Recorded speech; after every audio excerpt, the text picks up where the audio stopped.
टंडोलयार में all Pakistan local government worker federation के सॾ ते सिंध के मरकज़ी अॻवान आशिक़ ज़रदारी, जलील बलोच, मुस्तफ़ा ख़ासकली, वालिद नूं सियाड़ो, ज़ुल्फ़कार मशहूरी ऐं ॿियनि जी अॻवानी में म्यूनिसिपल कमेटी खां टंडोलयार प्रेस क्लब ताईं एहतजाजी रैली कढी वई। इन मौक़े ते अॻवान सिंध टीवी न्यूज़ सां ॻाल्हि ॿोल कंदे चयो, ऑनलाइन कई वजे ॿियो असांजो मुतालबो आहे जेको डिजीज़ कोटा फौजी कोटा आहिनि हुन ते जेको आहे लोकल कौंसल आहिनि या लोकल हिते जे इंतज़ामिया जे मार्फत अपॉइंटमेंट थियनि खपनि। फौजी कोटा फौरन उन मां रखिया वञनि। टे नंबर ते टेक्निकल जेके पोस्ट आहिनि उनखे अपग्रेड ग्रेड कोन कयो आहे। जूनियर क्लार्क 4 ॿिया जेके मुलाज़िम उन्हनि कोन कयो वियो आहे।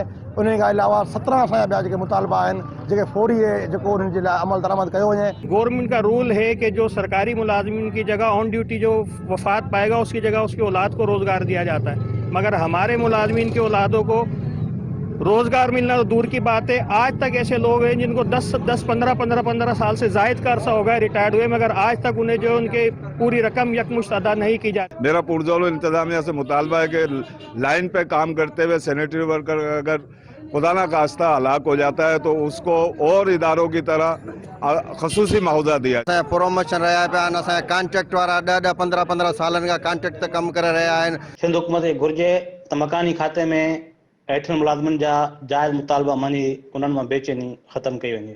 कैमरामैन जान मोहम्मद समीर सां गॾु नसीर नोड़ियो, सिंध टीवी न्यूज़, टंडोला।